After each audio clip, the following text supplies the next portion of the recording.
For those who are not very good at geography, Corfu is a small island just off the coast of Greece. Um, there you see it in terms of the world. Um, it's masses of history. It's been conquered and ruled and abandoned by the Greeks, the Romans, the Venetians, the Illyrians, God knows who else, over the centuries. It has a very cosmopolitan sort of nature to it, just shaped like a shapely leg in a shoe shop. Um, I stayed in Corfu town, which is right here in the middle. And we travelled right to the very northern tip. We travelled to the south, we travelled to the east, and we went to Albania. This is a old ancient map that was on in a somewhere we went to visit, showing Corfu was a major trading port between Venice, and Venice was an important um, going out to the east and to the west. And Corfu was on the route, and one of the reasons of it was an important port of call. This is the picture postcard image of Corfu. This is a small monastery and near close to Mouse Island, which is a small island off the island itself. It's no longer a monastery. It's a shop, effectively.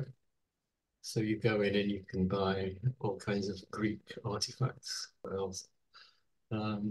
But it is, in fact, right at the end of the runway. So as you go by in your tablecloth, you can listen to the noise of aircraft landing every so often. That's our hotel. It looks very grand. I suppose it was really. It was built just after the Second World War, and lots of famous people have stayed there. But it's closing next month for an 80 million euros refit. Oh, But it was a nice place to stay, actually. It's slightly old-fashioned in a way, but that I quite like that. It was sort of, and it's right on the water. It's not all the rooms overlook Goritza Bay, which is just outside the town. This is one of the lobbies in the hotel. gosh. Uh, it's a dining room, Oh, which it's great. reminded me of the Titanic, actually, for some reason. I don't know why. Okay. This is the pool area, which was absolutely superb, really. Oh, And this was the garden. Oh. So it's a lovely place.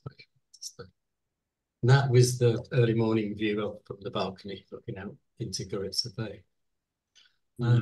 You see on the left, there were lots and lots of these luxury yachts, as they call them, before they sink. And that's the view at night, looking out across the bay to the fortress as it's little. And there it is by day. Very, it's quite scary actually. Kind of like you can imagine, yeah. yeah, massive, massive defense rock. And this church was built by the British in the early 19th century, sort of classic Greek style. But anyway, there you go.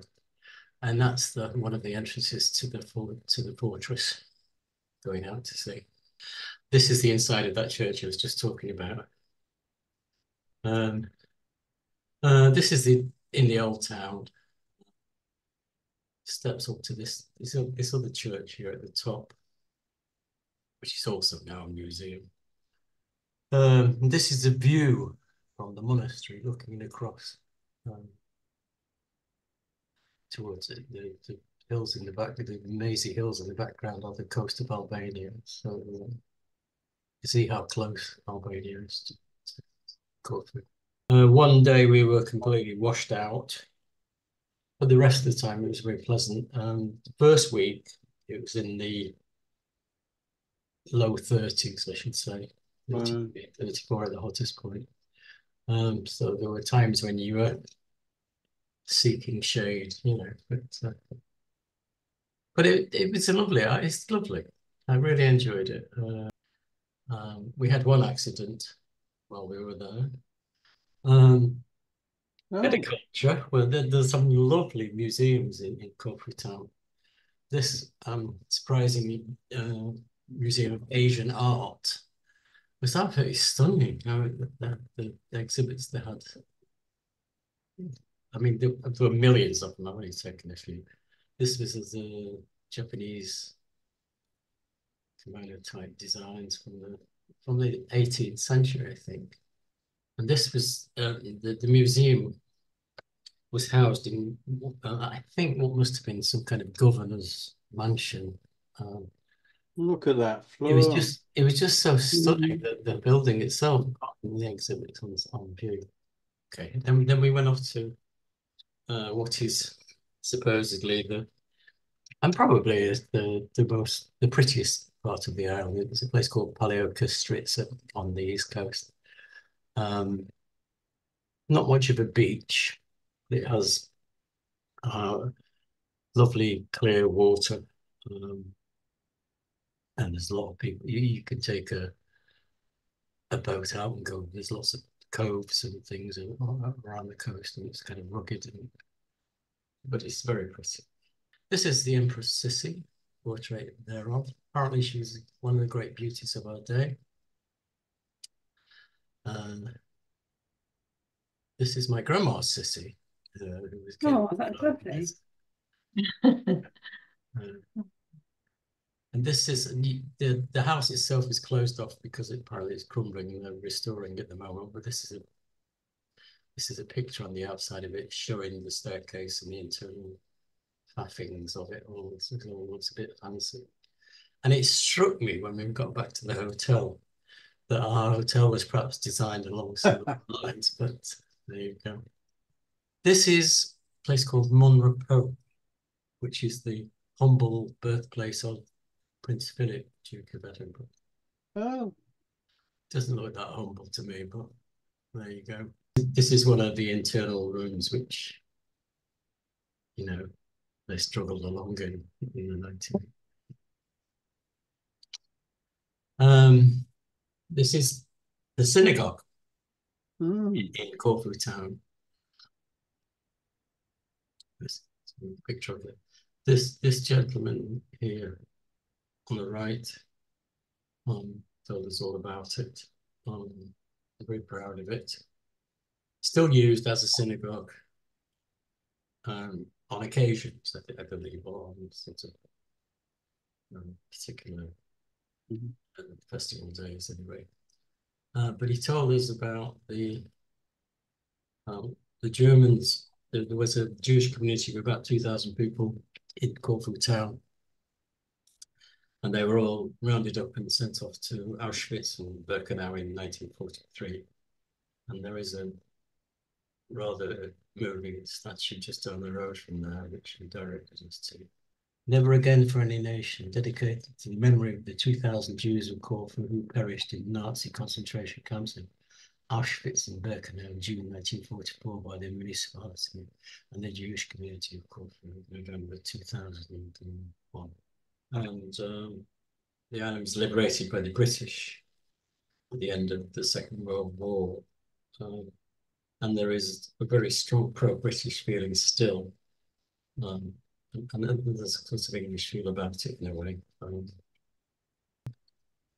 Okay, this is right up in the north of the island. It's called Cassiope, which is small. There's a little town just before you get to this beach. Not too big, rather pleasant actually, a bit of a marina. Here is a beach called Issos, down in the southeast of the island, which is a wonderful beach. It goes on for about 3 miles. And there is nothing in terms of there's a little bar where you can buy a cold drink or an ice cream or something, but that's it. Then one day when it really, really peed down, um, we went to the archaeological museum. It's just around the corner from town, actually. Oh, one nice thing was you could visit 8 museums if you bought one ticket for €17, which was pretty good. This is Albania.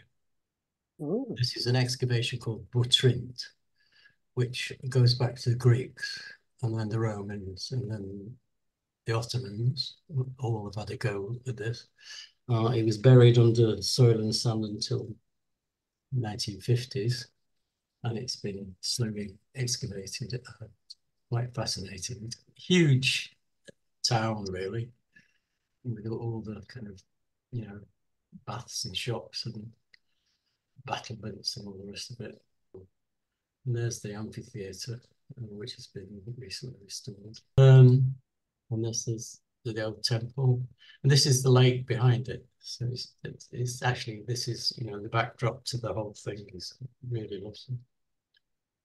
And there's me, but this was me in Corfu in 1987. Oh, wow.